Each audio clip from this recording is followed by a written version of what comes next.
Welcome everyone. Today we'll talk about executive presence, the better versions of you, and how do you improve your self-esteem. That is the crux of the presentations. Let us proceed. So, what is executive presence? Also, popularly for this particular video, we will be connoting it as EP, executive presence. Now, it is just nothing but the perception of yourself in the mind of others is what we are looking as. If the perception believed to be a superior quality, it you are projecting a leadership capability. So it is basically judged on a whole gamut of things that you display, the way you behave, the way you carry yourself, the way you dress up, your visual sense. It has been concluded with the recent research that executive presence is what gets you promoted. If you want to, it is a common denominator, a common saying in the corporate world that if you want to be promoted, you just have to dress the upper echelon and probably behave like the senior manager, despite the fact you are still yet to be promoted. And believe me or not, your promotion in due courses will get ratified. And that is what we are talking about, executive presence, the way to create a personal brand, a projections of a personal attributes thereby. So look at the mirror and answer such certain questions, as in, who am I? How do you want you to be perceived? Very important. Ask colleague what they see in you, what they believe every time they hear your name, what rings a bell in their brain that moment your name has been pronounced. Why is this important? The question is, why is this important? Because it gives you a quick understanding of an impression that you are portraying. You need to judge the intentions, form or reactions. Outward behaviors and expression counts, despite the fact that you might have inner conscious, which is all pure, all for being doing good for others. But the way your outward projections are all about it might say give you negative signals. Your behavior is very important. So seek regular feedback, especially what kind of impression that you portray, reinforce and strengthen the different aspects. Believe me or not, you need to present yourself the best of you. Remember that you are unique, and if it is not fulfilled, something is lost. Stated by Martha Graham, the American modern dancer. Right? So, when we believe in an authentic way, we are fully confident. We believe in ourselves. We understand we are the things to get it done. Being our best, three words that capture the essence as in who am I? Ask your colleague, ask your team worker, ask your co-workers, ask your teammates as in to describe you in three adjectives. So that will sound as an image, sound, concept, feeling that supports you at your best. How will you keep yourself this in mind to project the best of you? Taming your gremlin is the negative connotation, the negative reincarnation, the negative thoughts that is crisscrossing your mind. Your gremlin is the voice exactly in your head, which gives you doubt, which draws your confidence out, which tames you, which torments you, which uh, prohibits you from being at the best. Tame the gremlin, tame that ghost in you. It can be powerful than us. We all have gremlins. Believe me, even I too have gremlins. So be aware of it. Be aware of the negative thought that is crisscrossing your mind. Start ignoring it. Learn to ignore it. Learn to manage the negative thought. Make friends with it. Notice its languages. So now, once you started managing the crisscrossing thoughts that is crisscrossing your brain, the absurd thought, the ad hoc thoughts, you need to manage them and make it into a positive connotation. Play mentally with the image, the size, the sound of the gremlin, converting your gremlin into an ally. What does that gremlin often say? What positive purpose is my gremlin trying to serve, and what are the limiting behaviors do I have to adopt so that I achieve the desired result? You need to answer such questions. You need to say what are the things that enables you, that gives you confidence, that helps you in attaining the objective. Your behavior is your strategies, and that is what you should always manage a gremlin. talk positively to yourself. The voice in your head should always be sounding confident. The voice in your head should always be sounding encouraging. The voice in your head should ensure that you are keep yourself motivated. So the idea is keep calm and be an ally. Listen with intent, filtering information. Our conscious mind can only process a small fraction of information coming in through our senses. Huge amount of unconscious processing has been done, and believe me, there are a lot many things.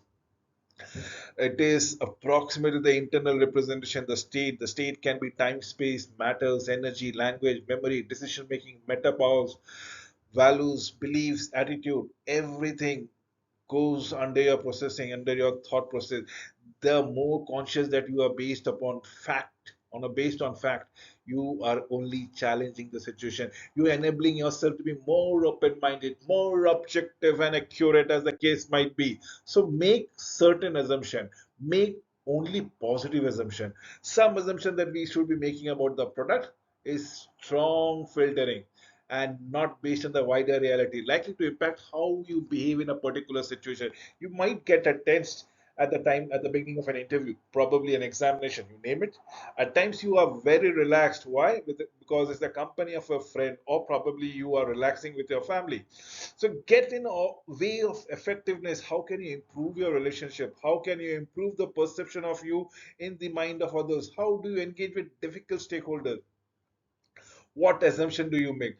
What are you listening to, the positive gremlin or the negative gremlin? Remember, gremlin, the voice in your head. The negative connotation should be subdued altogether. What assumption and listening lenses do you make to be more effective, and how would you behave differently? Listening at different level. First and foremost is attention, focus with genuine interest, encourage, show non-verbal that you are listening. Extend, tell me more. Anything else that needs to be done forward to reflect what you hear.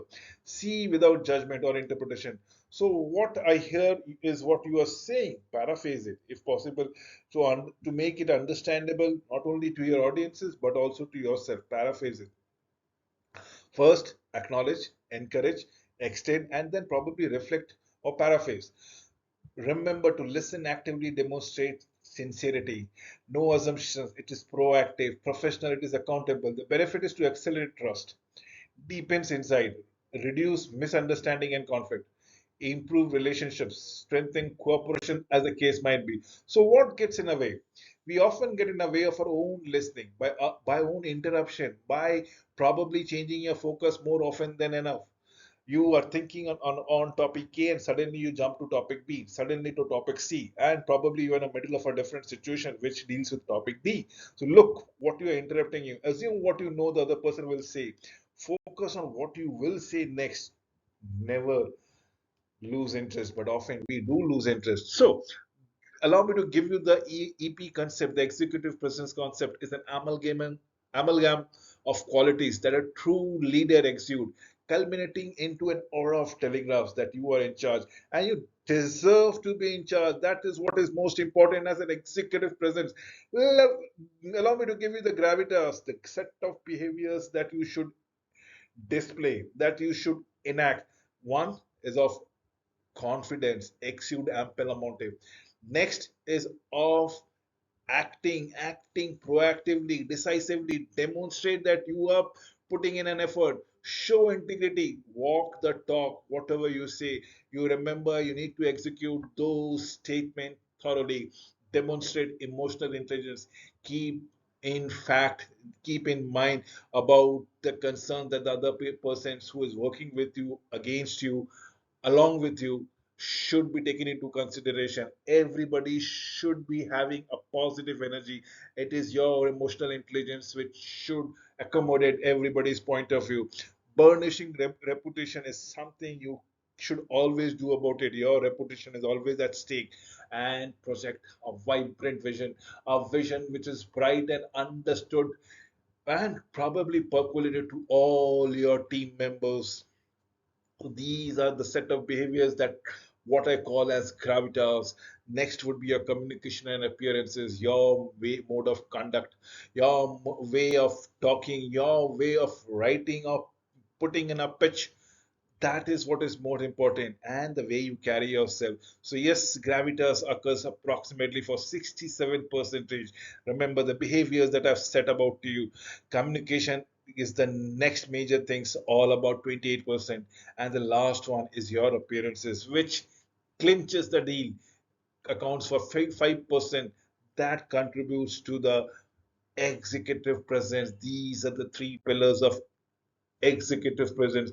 I have already stated about the six core gravitas. That is confidence. Even under fire, you should have the grace. You should maintain the poise, decisiveness, and showing truth.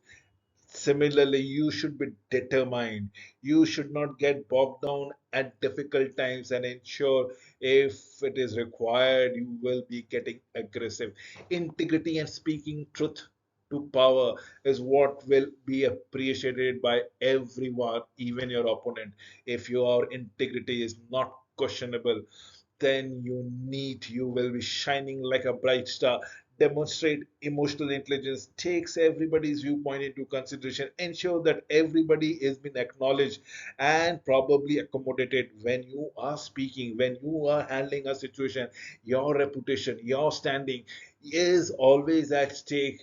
Every day, every moment, you should build on your reputation. You should not allow anything, any dent in your reputation.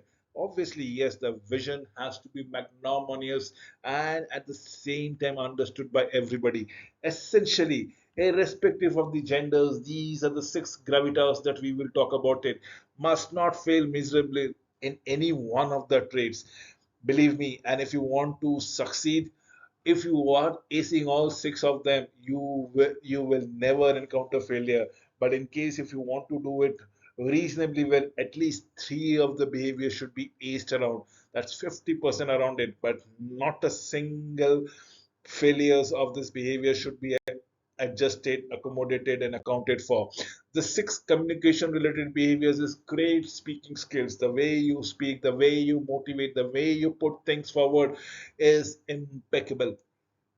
Next is your assertiveness. At the same time, if you are being neutral, doesn't mean that you are on a weaker end. You should ensure that you know your ground and you will willing to defend your ground. Ability to command a room. Ensure your voices has been acknowledged. Ensure you are watching everybody in with an eye to an eye. You are not absolutely not demeaning anybody. At the same time, you're not allowing anyone to command or dominate you. Reading your audiences is very important. This is all about EI. EI is emotional intelligence. You need to understand what the audience is expecting and play to that audiences to your advantage. Remember, small talk very required to break the ice. Sense of humor absolutely will get your things done much smoothly. And last but not the least is your body languages, which should be effusing with confidence. Perhaps the most important attributes is your look, the way you groom yourself, the way you carry yourself, your posture, your physical attractiveness should be magnetic. Everybody should automatically get attracted towards you. Your voices, your appearances determine them. Study showed that while a small percentage, it is a critical of executive presence. It is the very first impression that others would always have of you. What people think of you when you hear your name. That's what I've already stated. It is the perception that you carry. Find about it. At least make a survey of giving three adjectives about you. Go to your teammates, go to your family, go to even strangers and find what three attributes or three adjectives they can think about you for yourself. It exists regardless of your intention, believe me or not, based on your past work, based on your interaction, based on your relationship. It is the perception that others have you, your personal brand. So what do you know about it? Can you do an elevator speech within 30 words or less? Who are you? What do you do? Your value proposition, just write it down. As you see, as you complete this video, within 30 words, you need to write it down and then embark on the situations of taking feedback from everyone in the vicinity about three adjectives. Then probably marry what you have written and what people think about you, and you will have a better feeling about yourself. Executive presence is the perception others have of you, your gravitas, your communication, your appearances. So create a brand and a market through sponsors and champion. Have an elevator speech memorized. Ensure that you are not going to fail. Be intentional about your personal development. Just to wind up, let me give you an executive summary for the executive presence. It is the ability to project gravitas and confidence when you behave and how you look and how you speak. Behaving authentically gives us confidence and fulfillment. So understand what you can be at your best. Our voice in our head, should I say, gremlin, is that limits our ability to be our best. So look for ways to turn this into your advantages. Manage your gremlins, manage your negative thoughts into a positive thought. Active listening accelerate trust, cooperation, and relationship. But we can often get it on our own way. Decide what aspect of listening you want to enhance and practice this for 21 days. And believe me, if you practice anything for 21 days, it will all become a part of your habit. With this, I can wind up this presentation. Thank you for watching this video till the end.